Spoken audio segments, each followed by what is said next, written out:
after a while, they were getting in despair. And one of the guys was saying, we're going to die out here. And the other guy said, it's not a problem. We're going to get rescued. I said, what do you mean we're going to get rescued? There's no food. There's no water. There's nobody coming. Nobody's going to find us on this island. You don't understand. We will get rescued because I am a very rich man. And the guy looks and says, yeah, a lot your money's going to do for you out here. He says, no, you know, I'm a rich man, and I give to my church. Oh, so you're a rich man, you give to your church. How's that going to help us? We're going to die. He says, you don't understand. I'm a rich man, and I give and tithe to my church, and my pastor will find me.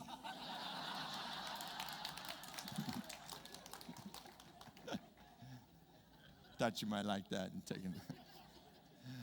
Be good to have a couple more tonight that you would get to share in front of twice as many people. And I was just wondering particularly, I've not warned anybody about this, if maybe a couple of our Vineyard pastors from Nebraska, who I understand have had a couple of humiliating, embarrassing, or what kind of moments, if you guys would be willing to come up and share some of those. Where's Scott and Alan? Would you welcome these guys from the Nebraska Vineyards?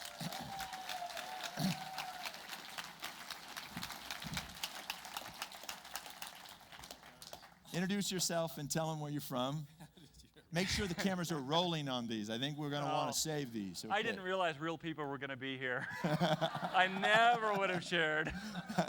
Oh, my gosh. Okay, I'll do a warm-up, and I'll do the really bad one. Tell them where you're from. I'm from Omaha. I'm Scott Ross. And when we started planting the vineyard in Omaha, we thought we needed to create some kind of a stir. And so we took, just to let people know there was a vineyard in the area. And so we started taking ads out in the Saturday paper where all the church ads are. And I didn't want church ads, with the sermon titles, because nobody understands what those mean anyways. And I wanted to create just kind of a buzz. And I wanted like the Calvin and Hobbes or the, I want people to turn and see what the vineyard says. Which he does every week. So there's one person that does that.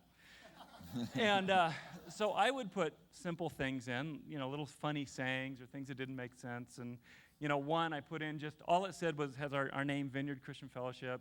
And then it said, I want to die in my car or I want to die in my sleep like my grandfather, not like those yelling and screaming in his car with him.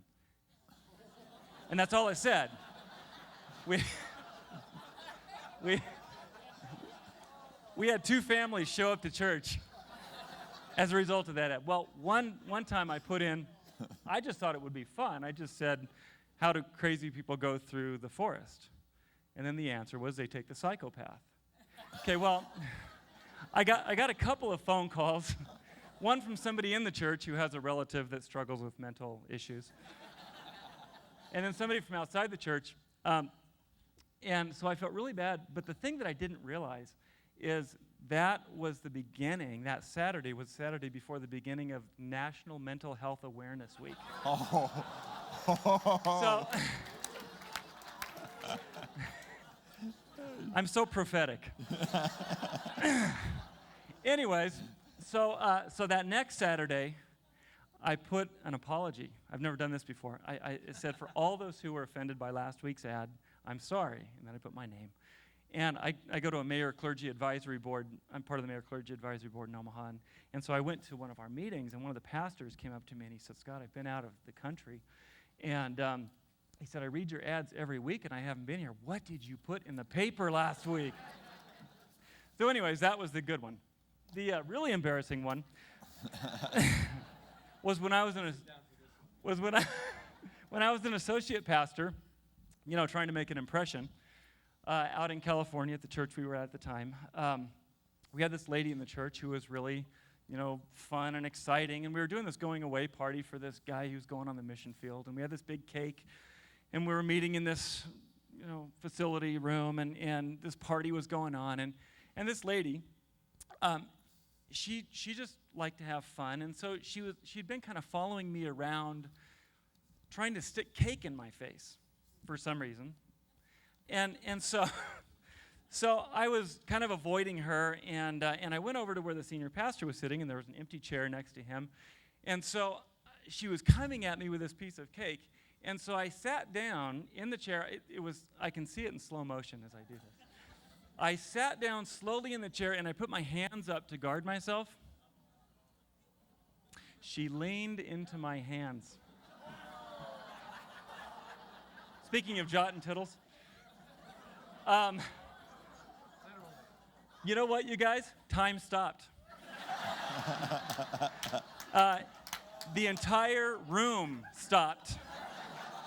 The world stopped spinning for a moment. And I didn't know what to do. I just kind of... So she stood up, and she was shocked. And all I remember is Steve sitting next to me saying, "I'm really glad I saw that and nobody told me what happened."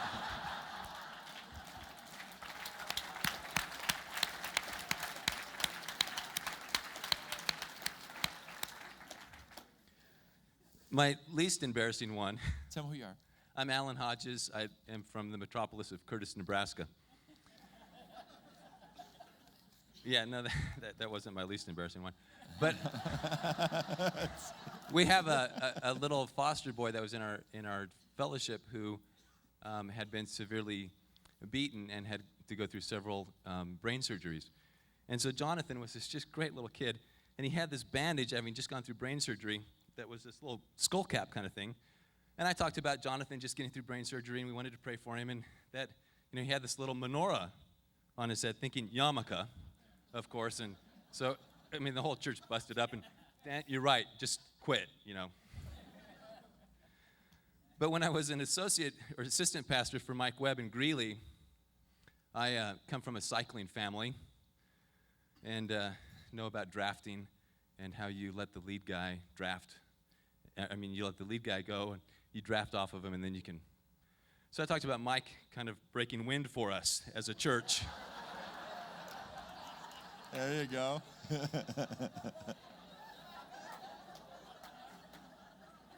I apologize then, but I apologize again. Sorry, Mike. And then right after I had been hired to work in Greeley, we had a meeting here, and Ken Gullickson was at that time the acting national director.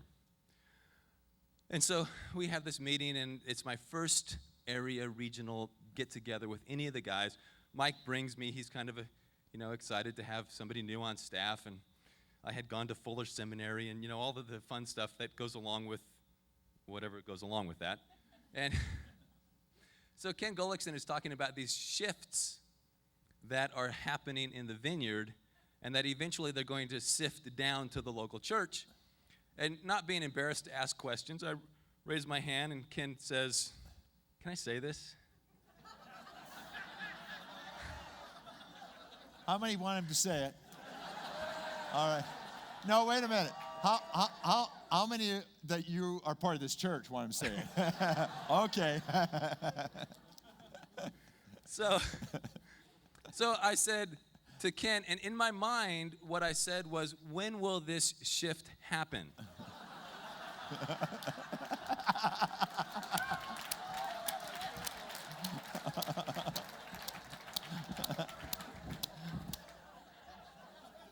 To this day, I still think that's what came out of my mouth. But Mike turned red, and he looked at me with this surprised look on his face.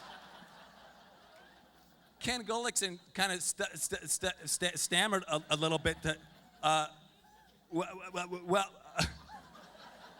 and all of the guys just thought, "Oh, well, that's how that guy, this is who Alan is." New guy in the region.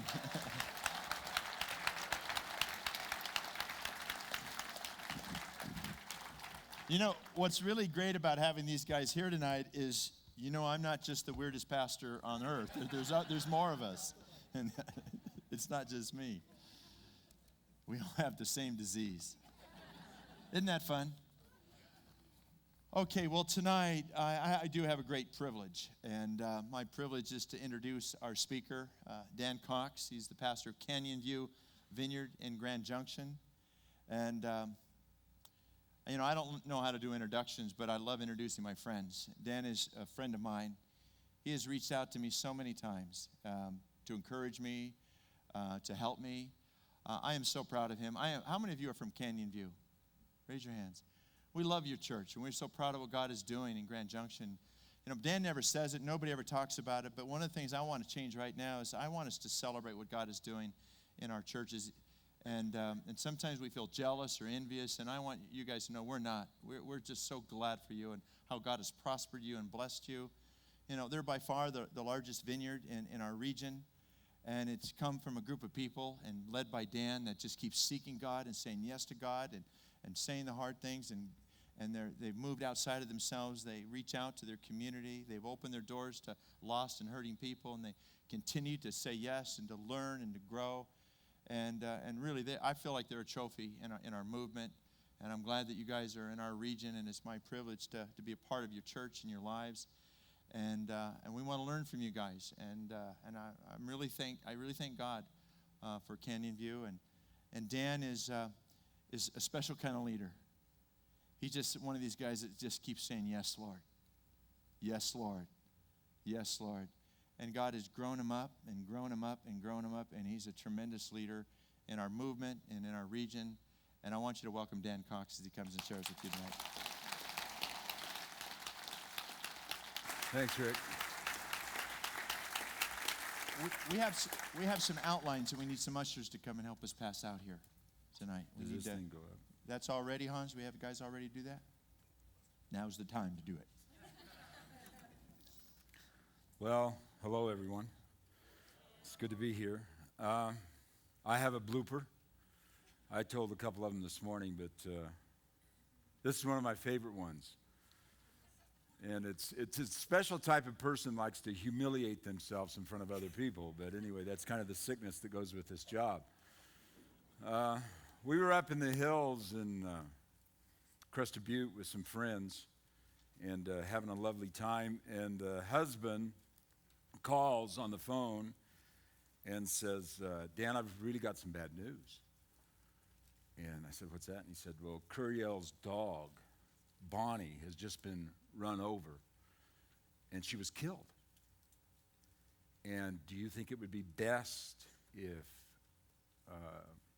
I come up and tell her, or do you think it's best that you tell her?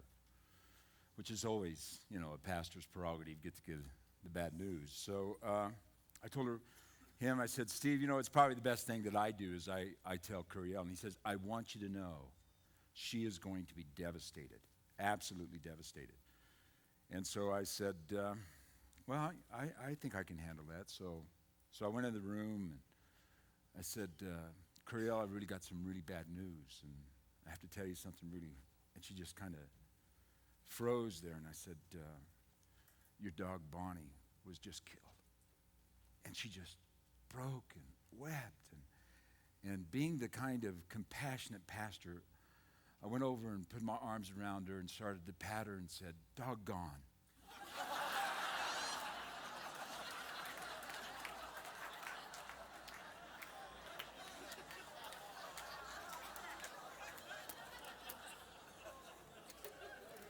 Now, I want you to know that broke the grieving of the moment. And there's a certain time to use humor, and she has never let me forget that, and so therefore, and I mean to tell you, friends, I could go all night with stuff like that. So anyway, well, I want to share with you tonight about Rick's, what he's called this conference, and I think it's so right, Building a Legacy That Matters. And tonight I want to talk about renewing our hearts and what it is to have our hearts renewed. I don't know how many of you were here this morning when Rick spoke, and it's one of those times. Have you ever had this happen to you when you're in an auditorium somewhere and somebody begins to speak and it's like nobody else is around and you're the only person there, and you think, why did anybody else come? And I don't remember the title of your message this morning, Rick, but I remember all 10 points. And my broken life was in all 10.